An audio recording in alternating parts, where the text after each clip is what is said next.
Samedi 26 août 1944, 15 heures toujours aux Champs-Élysées. Hier après-midi, les derniers points d'appui allemands dans Paris, les Tuileries, le ministère de la Marine, l'école militaire, le Majestic, le Luxembourg sont tombés. À 17h45, le général von Scholitz, commandant la garnison nazie, a capitulé. La bataille de Paris tire à sa fin. La ville est aux mains des troupes de Leclerc et des Américains. Le gouvernement provisoire siège à l'hôtel de ville. Le général de Gaulle, qui est arrivé cette nuit, est en train de descendre en ce moment vers nous, venant de l'Arc de Triomphe. Il est presque sous nos fenêtres et on voit sa grande silhouette déjà légendaire qui se détache au milieu de son escorte. Il salue, on voit les deux mains. Il est à côté de civils, ce sont les membres du Conseil de la Résistance qui l'accompagnent en civil. Alors la foule est joyeuse, elle est excitée parce que c'est une foule qui a vécu sur les nerfs pendant une semaine, qui a vu la bataille. Oh, c'est un enthousiasme fou, on s'embrasse, on applaudit, on crie. Tenez, voilà Leclerc. Leclerc là-bas, le plus petit en kaki. Entouré de son état-major. Il a l'air très ému, hein. La rue est entièrement pavoisée, on a l'impression de marcher dans un drapeau déployé.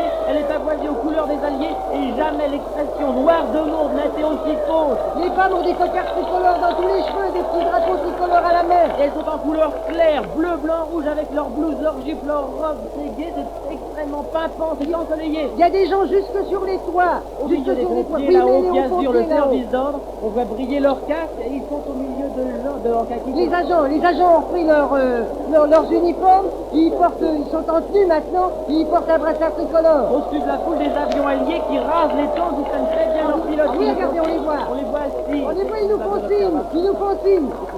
Je sais pas, mon vieux, ils nous font signe sur des biplaces, là. Tout le monde les salue de la main et ils répondent. Pendant ce temps-là, le défilé continue, mêlé aux troupes régulières, les FFI, à pied et en voiture.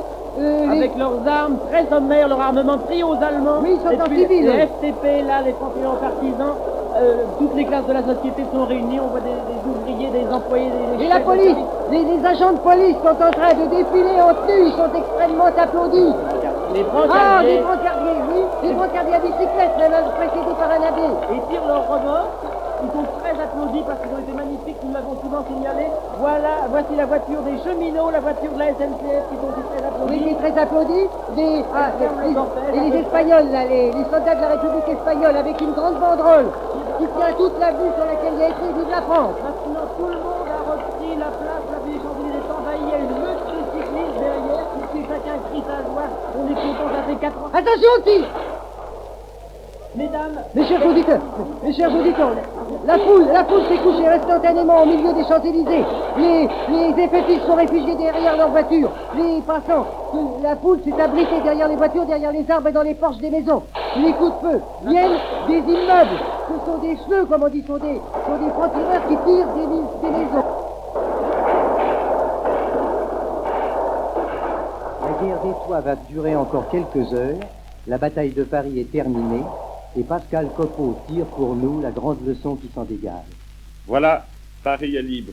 Debout sur les barricades, la République est victorieuse.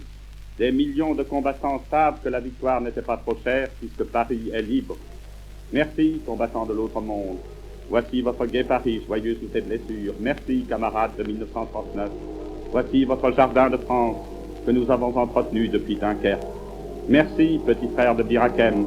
À la porte d'Orléans, vous avez rencontré le peuple de France en guerre. Vous avez vu le Paris populaire de toutes les insurrections et l'ennemi est perdu puisqu'il a perdu Paris. Maintenant, les cloches de la libération appellent à d'autres tâches. Camarades de la résistance, la route est longue, il y a encore des ennemis à abattre. Écoutez, voici que le monde qui acclame Paris libéré se tait pour entendre la voix de la France.